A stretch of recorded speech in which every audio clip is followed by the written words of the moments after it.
follows an extract from my book Letters from the Broom Cupboard, available from Amazon. Dear reader, I know that even the best of us can be a shade condescending, but I have to agree that musicians have the greatest potential to be snobbish, and we often use that potential to the full. Classical musicians have a deep-seated prejudicial snobbery that follows a complex system of hierarchy, which they give full vent to. Popular musicians tend to nurse an inverted form of individualised snobbery for anybody who isn't themselves. You must forgive such rank generalisation, but it's more accurate than you'd be comfortable to believe.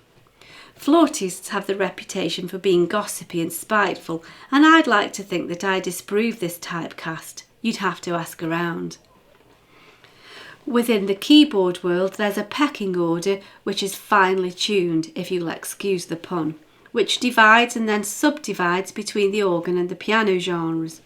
At the very bottom of the tree is the amateur keyboard player who reads only right-hand treble clef and left-hand chord symbols.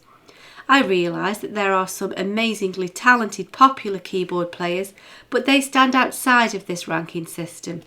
I give full warning here and now to any hopefuls that may want to join the clique. If you ever press the auto arpeggio button or the auto chord function, all that you will experience is a cold wind and many proverbial backs as we all walk away. Everybody has to start somewhere, but the second that you press that button, our welcome is revoked. Sharing last place is the electronic organist. This is not to be confused with the elite pipe organist, or the electrical digital counterpart, at the very top of the tree. The distinction here is very specific. If you play with your right hand on the top manual reading treble clef, follow chord symbols with your left hand on the second manual, and only the toes of your left foot hover dubiously over one octave of pedals, the only way is up. However, although we encourage you to practice hard and extend these skills, if you just touch the auto chord or arpeggio button, you can wave goodbye, although nobody will be looking. If you use the rhythm function, we might shake our heads a little, but we will be impressed if you can stay in time. If you can't, please leave the swing beat turned off. Within both genres of organ playing, you'll be branded as a heretic if you take your shoes off to play the pedals. I would say that this is regardless of whether you're an electronic organ player or a pipe organist, but I can honestly say that I have never ever known in the entirety of my career of a pipe organist who would do such a thing. I'm confused to know which part of the hierarchy Rosemary rightly belongs to. She's been coming to me for piano lessons for some years now and is a very able student who shows great potential as a musician. She practices diligently and plays sensitively, but stubbornly insists upon taking her shoes and socks off to employ the piano sustain pedal. This stereotypically makes her rightful position in the ranks null and void. She also persists in working the action of the pedal via her knee joint rather than her ankle.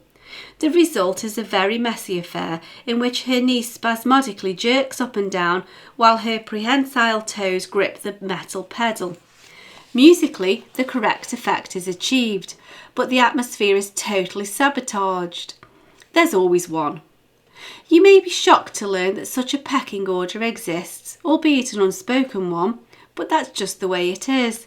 I'm sure that sitting at a different desk there is a different author penning a similar text on the way of things in the realm of office politics, and I'm intrigued to know how they've sufficient gaps in their day to write to their own dear and valued reader.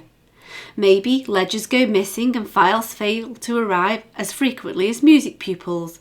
Perhaps there's a Bermuda Triangle somewhere out there that's quickly filling up with truant musicians who are having to fill their half-hour slot with homeless invoices and receipts that need help in pairing off. I'll bet they wish they'd turned up to their lesson instead, now they're having to play matchmaker to hopeless and needy cases of paperwork. It's only fair to say that the system works. I myself started with an enforced day in the electronic organ world, although you may rest assured that I never took my shoes off.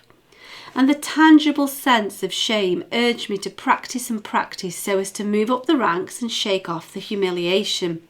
It motivated me to earn my place in the gathering of serious musicians, if only on the bottom rung. If you aspire to join in and move up, all you have to do is apply yourself. We'll even give you a helping hand. That's why I'm here. Although my simply being here isn't enough to secure you in a place in the golden throng, you do actually have to turn up to your lesson to do some work. And you do need to do some work under your own steam between lessons. The fact that I'm writing to you again, my dear reader, is testimony to the fact that there are those whose hearts have hardened to their situation. Either that, or they harbour the misapprehension that they've already made it. Gratefully yours. For the full collection of Letters from the Broom Cupboard, available from Amazon in paperback or as an ebook, follow the links in the cards in the description box or find details on my website at sharonbill.com. Thanks for listening.